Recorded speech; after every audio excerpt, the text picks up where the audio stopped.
Bonjour à toutes et à tous. Nous sommes en direct sur Facebook avec une émission spéciale aujourd'hui, un droit, un grève, un droit, un devoir.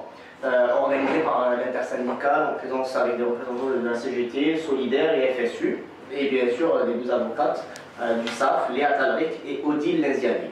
Pourquoi vouloir organiser aujourd'hui un live et une émission de ce type? En fait, pour apporter des réponses concrètes au droit de grève des salariés. Rapidement, parce que je ne suis pas spécialiste, ils vont parler de ça, le droit de grève est un droit assuré par la Constitution déjà. Les salariés bénéficient de ce droit pour créer un rapport de force nécessaire dans l'entreprise afin de satisfaire les revendications des salariés pour améliorer les conditions de salaire, les conditions de travail, etc. et pour gagner le progrès social, bien évidemment. À présent, je vais donner la parole à nos deux représentantes pour une présentation rapide avant de passer aux questions. Oui, alors bonjour à tous. Léa, du coup, je suis membre du SAF, je suis avocat et mon syndicat est en lutte depuis le 5 décembre dernier contre le projet de réforme des retraites dans sa totalité. Alors si ce projet impacte de manière assez violente la profession d'avocat, puisqu'il va avoir pour conséquence notamment de réduire l'accès au droit, et c'est pour ça que c'est particulièrement important qu'on vienne ici donner la possibilité à toutes et à tous de connaître leurs droits, notamment dans le mouvement social actuel contre ce projet de réforme. On s'oppose aussi à l'intégralité du projet de réforme parce qu'on n'a pas envie, comme vous tous, de vivre dans ce projet de société qui nous est proposé par le gouvernement Macron et probablement bientôt imposé, raison pour laquelle on va venir vous exposer sur les questions qui sont formulées par les autres membres de l'intersyndicale dont on fait partie, le droit des salariés et fonctionnaires à entrer en grève en résistance. Alors moi je m'appelle Odile et effectivement une des mesures quand même que les avocats ont à l'unisson choisi consiste à donner des conseils gratuits aux gens pour les aider dans les démarches qu'ils sont tenus d'accomplir et aujourd'hui ça va se traduire par des explications sur les modalités d'exercice du droit de grève que vous devez exercer, mais il faut que vous l'exerciez effectivement en toute connaissance de cause. Donc c'est un droit qui peut être un peu méconnu parce qu'il a quand même certaines subtilités. Donc on écoutera vos questions avec attention et on vous apportera tout l'éclairage nécessaire. C'est aussi pour nous une mission que de vous indiquer toutes ces choses-là. On va commencer par apporter des questions déjà préparées. Allez-y. Qui peut faire grève?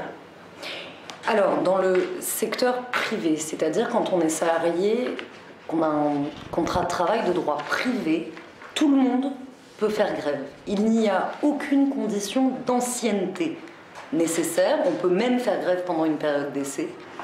Et il n'y a pas, parce que souvent les employeurs ont un peu tendance à, parce qu'ils n'ont pas intérêt à la grève dans l'entreprise, à orienter les salariés vers des choses fausses, et notamment l'obligation d'être syndiqué. Il n'y a aucune obligation d'appartenir à un syndicat pour pouvoir être gréviste. Et d'ailleurs, je vous rappelle que le droit de se syndiquer est un droit qu'on peut exercer sans en avoir à informer son employeur, qui n'a pas à savoir si on est ou non syndiqué.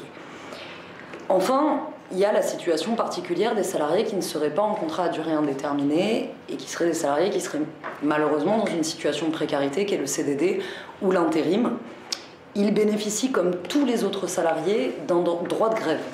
La difficulté reste cependant que, bien que ce soit illicite, il existe une pratique de pression des employeurs qui ont tendance à inciter les salariés en intérim ou en CDD à ne pas faire grève avec la menace de ne pas les réembaucher à la suite. Raison pour laquelle on vous invite à vous rapprocher dans ces situations-là d'un syndicat. Et je prends pour exemple notamment les salariés saisonniers, donc en contrat saisonnier, des remontées mécaniques qui ont été assez courageux pour avoir massivement fait grève pendant cette période de vacances hivernales, parce qu'ils étaient tous ensemble, il était un peu difficile de ne pas réembaucher l'intégralité des salariés de la station. Est-ce qu'un agent public doit respecter un préavis de grève? Alors ça rejoint ce que vous expliquez Léa, c'est-à-dire que si dans le secteur privé les salariés ont la liberté de faire grève, tel n'est pas le cas auprès des salariés qui exercent dans une entreprise qui relève notamment d'un service public, fonction publique territoriale, fonction publique d'État. Là, le droit de grève va être strictement réglementé et il y a de multiples textes qui vont régir les différents corps de métier. Donc le droit de grève n'est pas libre, ça veut dire que ce sont les syndicats représentatifs qui vont devoir déposer un préavis de grève et que ce n'est que dans le cadre de ce préavis de grève que les agents, que le personnel va pouvoir exercer individuellement son droit de grève. Donc la première des choses, c'est effectivement exercer son droit de grève individuel dans le cadre d'un préavis de grève qui lui est licite, c'est-à-dire qui répond aux règles applicables. Ce sont les syndicats qui lancent les préavis de grève, donc les syndicats savent généralement et même parfaitement rédiger et faire parvenir des préavis de grève qui répondent aux exigences légales. Donc un salarié, enfin plutôt un agent de la fonction publique qui souhaite rejoindre un mouvement de grève doit pouvoir le faire en toute sérénité sur le fondement d'un préavis de grève qui aura été régulièrement déposé par une organisation syndicale représentative au niveau national. En revanche, dans certains secteurs, il y a une déclaration préalable qui va être obligatoire. Donc, contrairement, encore une fois, au secteur privé, où là, le salarié peut décider librement de rejoindre un mouvement de grève et par principe n'a pas à prévenir son employeur, sauf à respecter quand même des règles qui le mettraient à l'abri d'un abandon de poste ou d'une absence injustifiée. Dans ce cas-là, il y a eu des lois, et notamment une des dernières lois et la loi qui a été faite sous la présidence de M. Sarkozy, où vous avez l'obligation de déclarer votre intention de faire grève. Alors vous avez des secteurs qui sont ciblés, c'est le transport terrestre, le transport aérien et les écoles maternelles, publiques ou privées. Dans ce cas-là, effectivement, vous devez informer 48 heures avant votre propre participation au mouvement de grève, de votre intention de participer à ce mouvement de grève. Si vous décidez d'abandonner ce droit d'exercer votre grève, eh bien vous devez là prévenir l'autorité, votre hiérarchie dans les 24 heures qui précèdent. Et si vous décidez de cesser votre mouvement de grève avant la fin de la grève, là encore vous devez prévenir dans un délai de 24 heures. Dois-je avoir une ancienneté suffisante? Alors, Virginie, j'ai essayé de répondre tout à l'heure à la question et je le redis du coup, on a du mal à s'organiser, il n'y a aucune condition d'ancienneté et du coup, si je peux rebondir sur la question du préavis qui a été exposée précédemment par Odile dans la fonction publique et pour les salariés qui travaillent dans une délégation de service public comme les entreprises de transport.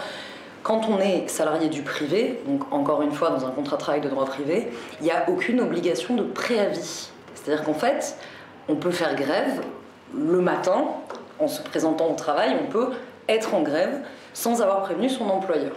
La seule condition qu'il y a, c'est d'avoir informé son employeur des revendications que l'on a.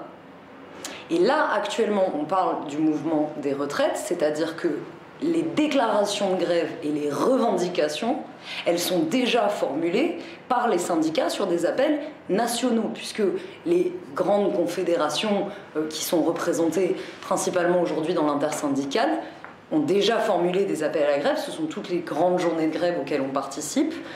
La seule exigence est simplement que votre employeur ait connaissance du cadre dans lequel vous exercez votre droit de grève. Mais vous n'avez pas à lui dire la veille, demain je serai en grève. S'il vient vous dire pourquoi vous n'êtes pas là, après généralement quand on est en grève, on est sur son entreprise pour faire rayonner le droit de grève. S'il vient vous dire pourquoi vous n'êtes pas là, vous répondez parce que je suis en grève dans le cadre des appels, encore une fois je parle du droit privé, dans le cadre des appels nationaux qui sont formulés par les grandes centrales syndicales, notamment celles représentées aujourd'hui. Faut-il être syndiqué? Alors non, encore une fois, il n'y a aucune obligation de se syndiquer. Moi j'insiste là-dessus, même si je pense qu'il faut que tout le monde se syndique, parce que je crois que c'est qu'en étant nombreux, unis et organisés qu'on arrive à faire plier un gouvernement, notamment c'est le cas actuellement. Il n'y a aucune obligation d'être syndiqué pour participer à un mouvement de grève, puisque c'est un droit fondamental qui est ouvert à tous et toutes. D'ailleurs, dans la fonction publique, de la même manière, si le droit de grève ne peut être exercé que dès l'instant où un préavis de grève a été déposé par une organisation syndicale représentative, vous n'êtes pas obligé d'être syndiqué pour exercer ce droit de grève. Alors, dans la fonction publique, il y a aussi une particularité qui est que certains personnels, certaines catégories de personnel n'ont pas le droit de faire grève. Hein, c'est interdit. Vous avez les militaires, les policiers, les personnels des services extérieurs de l'administration pénitentiaire, les magistrats, certains greffiers, les fonctionnaires de la direction de l'administration des douanes. Vous avez également le personnel qui participe à l'action gouvernementale. Et puis vous pouvez également avoir une limitation du droit de grève pour les ingénieurs de la météorologie nationale, les gardiens de barrières de passage à niveau, certains agents de services hospitaliers ou de centres de transfusion sanguine, les personnels qui interviennent dans les établissements où sont détenues des matières nucléaires, les receveurs et chefs de centre de la Poste qui doivent assumer la continuité et la sécurité du service postal, et enfin, certains agents indispensables au service minimum du contrôle de la navigation aérienne. Voilà. Donc là, c'est une limitation sur la liberté d'exercer individuellement son droit de grève, voire une interdiction avec des conséquences, bien sûr. Si vous outrepassez ces interdictions, ça peut être des conséquences pénales. Alors, si je ne suis pas dans ce cadre-là, et que dans mon service, dans mon institution, dans mon établissement, dans mon collectivité, si je suis le seul à vouloir être en grève, est-ce que je peux faire grève tout seul? Non. Non, le principe c'est non. Voilà. Dans la fonction publique, non. Il y a eu un arrêt qui a été rendu où on a permis à un salarié, enfin le Conseil d'État a considéré qu'un salarié pouvait exercer son droit de grève seul, mais c'était un cas bien particulier. C'était le cas où on a considéré que les revendications ne pouvaient être soutenues que par cette seule salariée et que pour elle-même, il y avait quand même eu un préavis. Voilà. Mais c'est à la marge. C'est à la marge. Hein. Le principe du droit de grève, quand même, c'est un droit qui doit s'exercer collectivement. Avec des nuances sur le droit privé. Et s'il y a un appel national, par exemple, un appel à la grève là, et que dans mon service... Il faut qu'il soit collectif. D'accord. C'est un peu la même question, mais pour le droit privé, si je suis un salarié isolé. Alors, dans le droit privé, ce qu'il faut...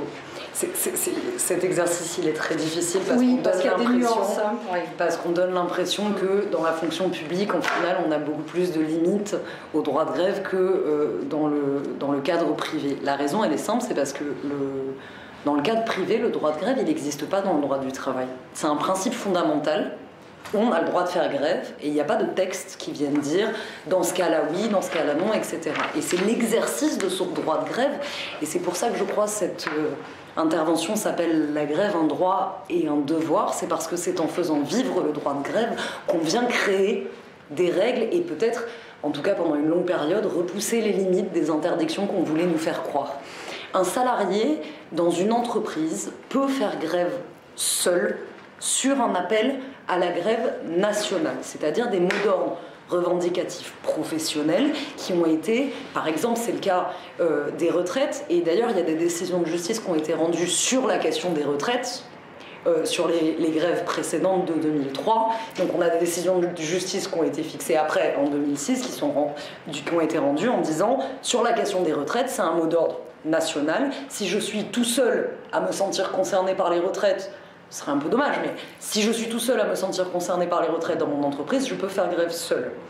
Je tiens juste à préciser que, parce que là on parle spécifiquement du mouvement des retraites, mais dans un autre cadre, si on est le seul salarié dans son entreprise et qu'on est dans une entreprise de une personne, c'est aussi l'autre cas où on peut faire grève tout seul. Par contre, si on veut faire grève, par exemple, pour une augmentation des salaires, dans une entreprise où on n'est pas le seul salarié, à ce moment-là, on est obligé d'être plusieurs. Après, plusieurs, c'est au moins 2. Pour quelle raison puis-je faire grève? Alors, la grève, c'est une cessation collective concertée, c'est ce qu'on exposait tout à l'heure, du travail pour faire droit à des revendications professionnelles. Des revendications professionnelles, elles peuvent être très concrètes. Par exemple, sur le poste de travail, la machine sur laquelle je travaille, j'ai besoin d'une mesure de sécurité. Ça, c'est une revendication professionnelle très ciblée. Et on peut avoir des revendications qu'on appelle des revendications à forme politique. Celles-là, comme le mouvement des retraites, elles ne sont légales que lorsqu'elles touchent à plus largement les conditions de travail Donc c'est une grève politique parce que c'est une mesure de réforme politique nationale, on touche à la sécurité sociale. Par contre, ça concerne les conditions de travail globales, générales, même le concept du travail dans la société. C'est la raison pour laquelle c'est une revendication acceptable. Je voudrais simplement peut-être donner des idées à certains, déjà grévistes ou qui envisagent de l'être. On peut faire grève pour plusieurs raisons et il est parfaitement possible actuellement dans le cadre du mouvement social de faire grève notamment contre le projet de réforme des retraites, mais aussi pour une augmentation des salaires dans l'entreprise, mais aussi pour des conditions de sécurité supplémentaires, pour des congés payés supplémentaires, et on peut faire grève pour toute une série de mesures à ajouter à la démarche. Comment faire grève?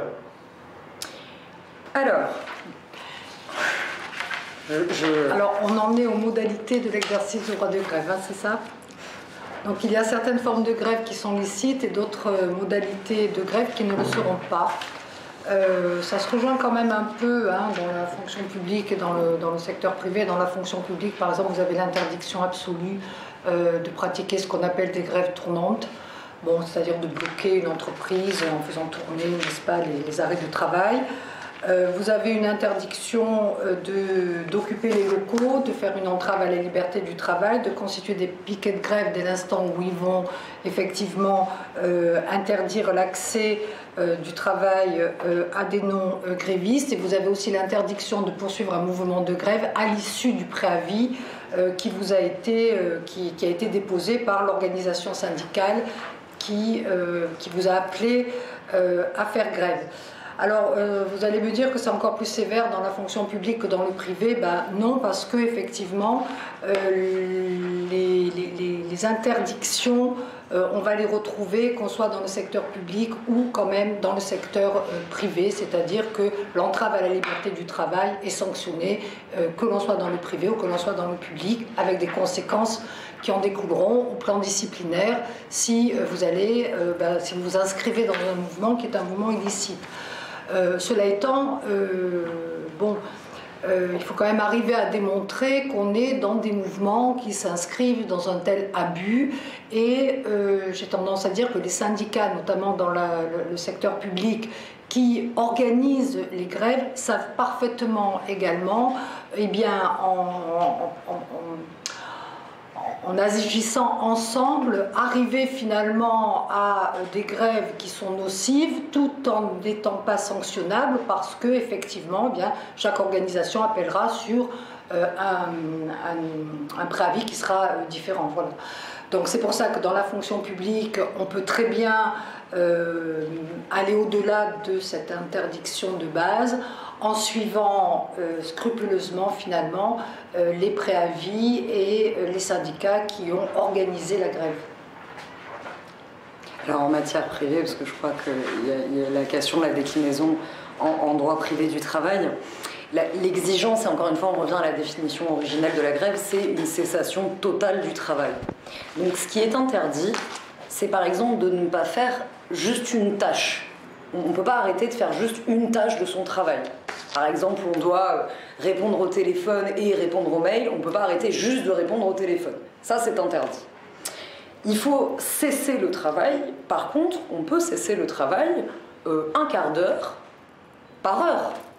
On peut cesser le travail un jour par semaine.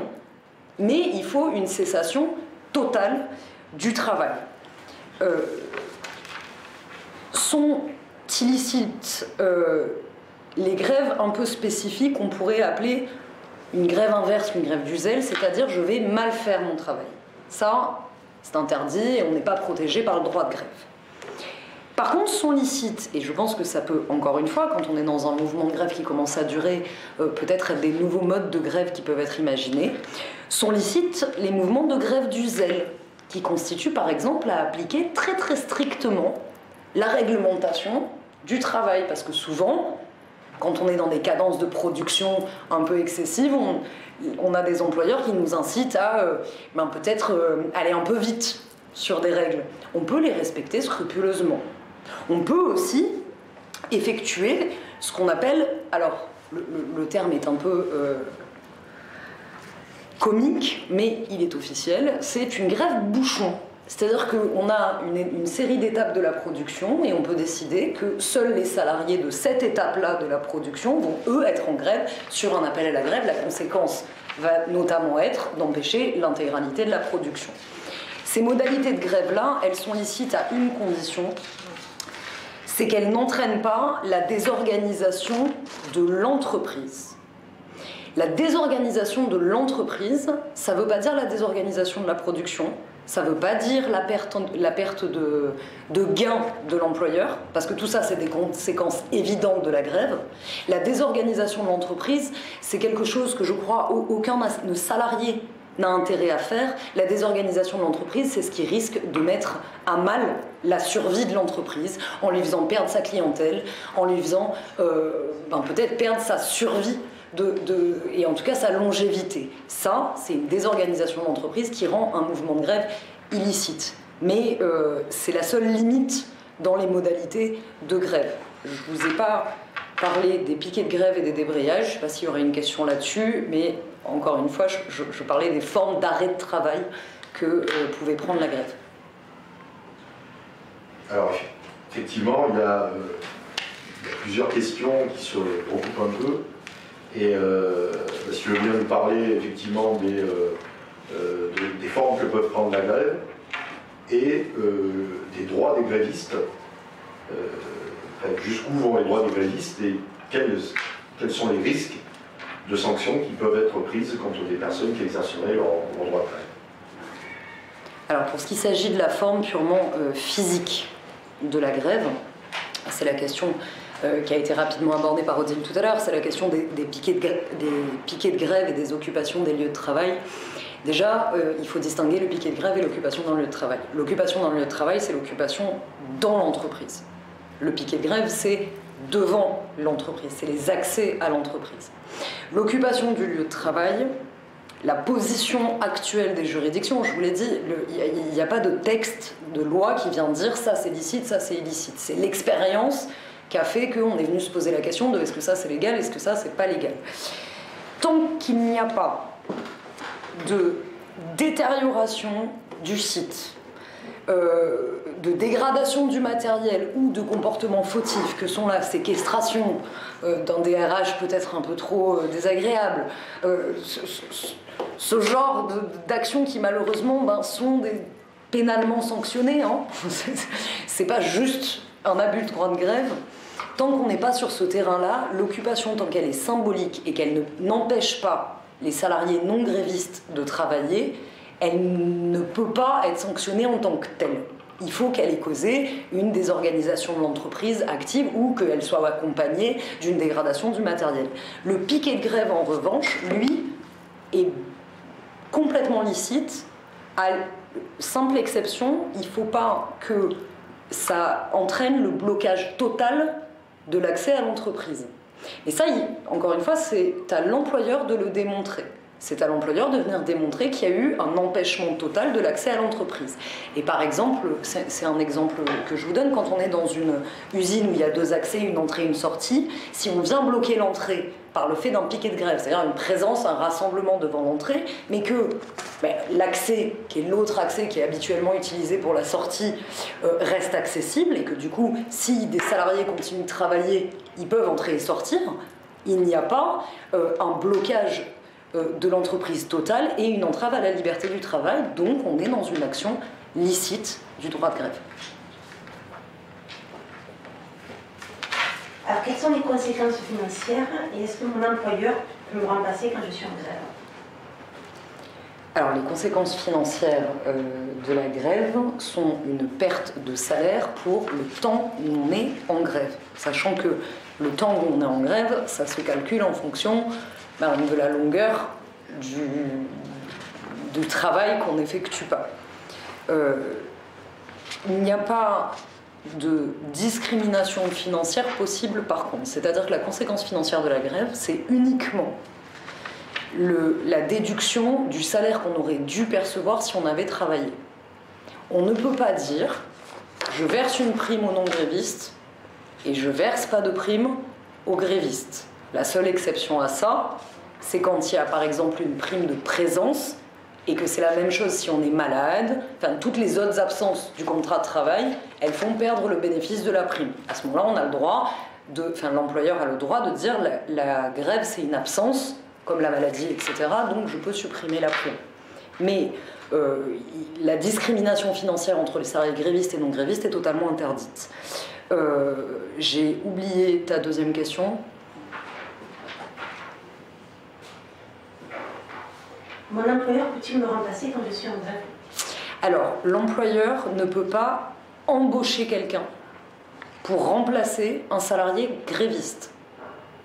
Il peut utiliser, par exemple, et c'est ce qu'on voit dans certaines entreprises, utiliser des cadres qui ont moins tendance à faire grève dans certaines entreprises, peut-être par excès de zèle malvenu, utiliser des cadres pour venir remplacer des salariés qui, eux, sont en grève. Mais c'est remplacer un CDI de l'entreprise par un CDI. Il est formellement interdit d'embaucher des CDD, d'embaucher des intérimaires ou d'avoir recours à la sous-traitance, parce que ça, ce serait faire obstacle au droit de grève.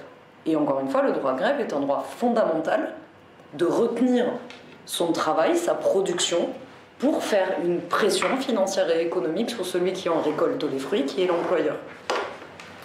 Alors dans la fonction publique, ce ne sont pas ces règles-là qui vont s'appliquer. Des dispositions sont prévues qui permettent justement d'essayer de limiter les effets de la grève. Pourquoi ? Parce que le principe constitutionnel de l'exercice du droit de grève va frontalement heurter d'autres principes constitutionnels et va heurter notamment également la notion de continuité de service public. Donc c'est parce qu'on considère que finalement le service public doit être continu et ne doit pas pouvoir être, désorganisé au-delà d'une certaine limite, que des mesures peuvent être prises pour limiter effectivement les conséquences d'une grève. Alors il y a plusieurs façons. Vous en avez sans doute déjà entendu parler. On peut très bien recourir à la réquisition civile. Alors la réquisition civile, qu'est-ce que c'est? C'est le gouvernement qui va décider de recourir à des civils pour effectivement assurer des missions de service public.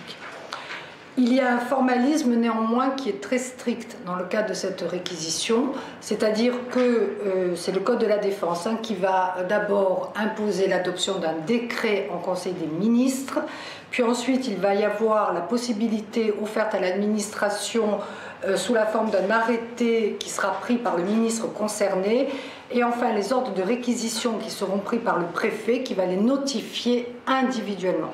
Donc quand vous êtes dans le cas d'une réquisition civile, n'oubliez pas qu'on doit rapporter la preuve que vous avez été informé personnellement de la demande qui est faite de vous réquisitionner. Il y a également une autre forme de réquisition qui peut, elle, être faite par le préfet. Le préfet a aussi la possibilité de réquisitionner certains personnels grévistes pour effectivement pallier les inconvénients de la grève. Alors vous avez aussi ce qu'on appelle, et là aussi c'est encore encadré, il y a des procédures très formelles qui doivent être mises en place pour que effectivement le préfet puisse réquisitionner. Puis vous avez ce qu'on appelle communément la désignation. Alors la désignation c'est autre chose, c'est toujours dans le cadre de la continuité d'un service public, mais ce sont les autorités administratives ou privées compétentes pour réglementer l'exercice du droit de grève qui vont pouvoir effectivement procéder à des désignations, c'est-à-dire demander à des salariés de reprendre le travail pour assurer un service minimum.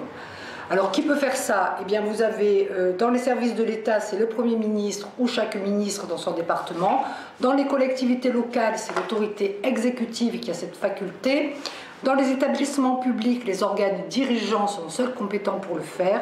Et dans les établissements privés chargés d'une mission de service public, là encore, ce sont les organes dirigeants qui ont cette possibilité, qui va pouvoir donc restreindre l'exercice du droit de grève. Alors, comment est-ce qu'on peut recourir à ces désignations ou est-ce qu'elles sont elles-mêmes limitées? Ben, la réponse est quand même oui, c'est-à-dire que la désignation doit être strictement proportionnée aux nécessités du service et ne saurait être d'ordre général. C'est-à-dire qu'il n'est pas possible de rétablir par ce biais-là l'effectif normal du service. Ça n'est pas possible. C'est-à-dire qu'il va falloir quand même assurer au minimum une continuité de ce service public, mais certainement pas, et ça c'est pas autorisé, rétablir un fonctionnement normal du service, sinon eh ben, ça revient à interdire l'exercice du droit de grève qui est quand même constitutionnellement reconnu, donc ça n'est pas possible. Vous avez aussi d'autres modalités qui peuvent être mises en place dans le but de restreindre cet exercice du droit de grève.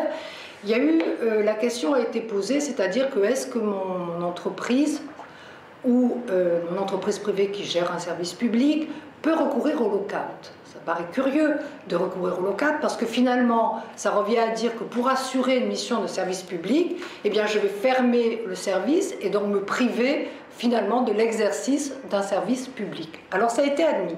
Ça a été admis, mais cette fois, pour d'autres raisons, lorsqu'il s'agissait d'assurer la sécurité des usagers et des installations, on a autorisé effectivement la fermeture totale d'un service qui était un service public, et il y a eu notamment un précédent dans des stations de métro où effectivement il y avait eu cette possibilité-là. Et enfin, il y a un dernier point, mais ça a été utilisé qu'une fois, il y a très longtemps, mais je vous le signale parce que c'est possible, ça a été la révocation collective. Lorsque la grève n'est pas licite, hein, c'est-à-dire que lorsque vous participez à un mouvement, à une grève qui n'est pas licite, c'est-à-dire vous faites grève en dehors d'un préavis de grève déposé par une organisation syndicale représentative, vous n'avez pas le droit de faire ça. Donc, votre grève est illicite. C'est un exemple, il peut y en avoir d'autres, mais c'en est un. Eh bien, il y a la possibilité de procéder à une révocation collective. Alors, ça a été exercé une fois comme une simple menace, et effectivement, ensuite, les agents ont été immédiatement réintégrés. Alors, je ne sais plus l'année, mais je crois que c'était en 1989. C'était la menace de 297 surveillants de prison en grève illégale. Et il y a eu donc cette menace de révocation qui a effectivement permis de sortir du conflit, mais on en est sorti par la négociation, je vous rassure tous. Voilà. Donc oui, c'est un droit que l'on peut exercer, que l'on a le droit d'exercer individuellement, qui est réglementé parce qu'il y a la notion de continuité du service public, et effectivement, les règles sont quand même à respecter. Les sanctions peuvent être pénales. Pour les salariés, pour les agents, ben décidément, pour ceux qui ont une interdiction, pour les catégories de personnel dont je vous ai parlé tout à l'heure et qui ont une interdiction de recourir au droit de grève, par exemple, lorsqu'elles décident quand même d'outrepasser cette interdiction et de faire grève, il faut savoir que le principe, c'est qu'elles peuvent être effectivement révoquées ou licenciées pour faute lourde, selon leur statut, mais qu'elles le sont en dehors de toutes les garanties prévues par leur statut. C'est-à-dire que si vous avez une commission consultative ou bien un organe disciplinaire avec constitution et consultation de votre dossier, vous en serez privé dans ce cas-là. Mais bon, ce sont des cas extrêmes. Toujours dans une logique un peu extrême, l'employeur peut-il expulser les grévistes ? Alors là, on est dans le cas où on occupe un lieu de travail et on l'a beaucoup connu dans la région avec les salariés de Fralib, les salariés des Moulins-Morel, et il y avait ces fameuses questions de l'expulsion forcée des grévistes. Cette expulsion, elle n'est possible que sur une décision de justice. L'employeur, il ne peut pas solliciter par, notamment c'est des méthodes qui ont déjà été employées, hein, des milices privées avec des anciens ressortissants de pays de l'Est, travailler dans différents services militaires anciennement. Ça, c'est complètement illégal et tous les salariés ont le droit de s'y opposer, ont même droit d'appeler les forces de l'ordre pour empêcher l'expulsion. Par contre, quand il y a une ordonnance du tribunal désormais judiciaire qui autorise l'expulsion, cette expulsion, elle peut être autorisée que si l'occupation est illégale, c'est ce qu'on disait tout à l'heure. À ce moment-là, il peut expulser les grévistes. Mais encore une fois, c'est à lui de faire les démarches pour avoir une décision de justice avant. Et tout à l'heure, Virginie, tu m'as posé une question à laquelle je n'ai pas répondu.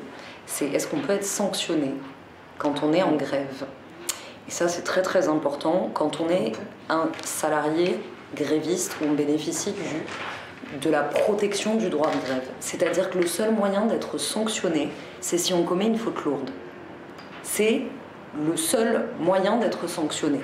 Une faute lourde, et il faut préciser ce que c'est, je pense que c'est important, c'est une faute qui est caractérisée par une intention de nuire à l'entreprise. Et dans le cadre du droit de grève, c'est facile de se dire ça c'est une faute lourde, ça c'est pas une faute lourde. Il n'y en a pas 100 000. C'est l'entrave à la liberté du travail, c'est on va se mettre face à un collègue de travail qui lui n'est pas en grève et on va lui dire non, toi tu rentres pas dans la boîte pour aller travailler. Ça, c'est une faute lourde. La séquestration, les menaces, violences et agressions physiques.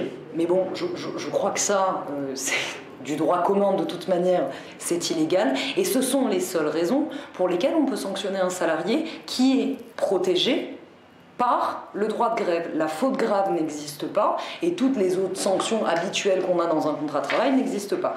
Et j'attire votre attention sur une chose, c'est qu'il est important que l'employeur démontre votre participation personnelle à une faute. On ne peut pas dire le tas de salariés là, ils ont commis une faute collective. Et par exemple, l'entrave à la circulation des personnes et des matériels par blocage de l'accès de l'établissement avec des véhicules pendant 1 heure. Et le fait de brûler des palettes de bois sans utilisation et sans valeur dans un brasero ne suffisent pas à caractériser la faute lourde. Je cite cet exemple parce que je crois qu'on est dans une période hivernale qui entraîne généralement la consommation de bois de chauffage et ça ne caractérise pas une faute lourde tant qu'encore une fois on ne contribue pas à désorganiser l'entreprise. Merci à Odile, merci à Léa d'avoir participé, d'avoir répondu présent à c'est compliqué de répondre comme ça à toutes les questions au fur et à mesure, mais en tout cas c'était assez intéressant, y compris d'apporter des réponses aux salariés qui veulent faire grève, etc. Et pour notre part, nous appelons bien évidemment ce jeudi 27 février à partir de 10h à la centrale de Gardanne pour une journée de mobilisation contre les répressions et pour la défense des libertés syndicales et pour d'autres initiatives bien sûr dans le cadre du mouvement contre la réforme des retraites et pour le progrès social, et on vous donne rendez-vous prochainement pour une nouvelle émission, j'espère. Merci et au revoir à tous. Merci à vous. Merci.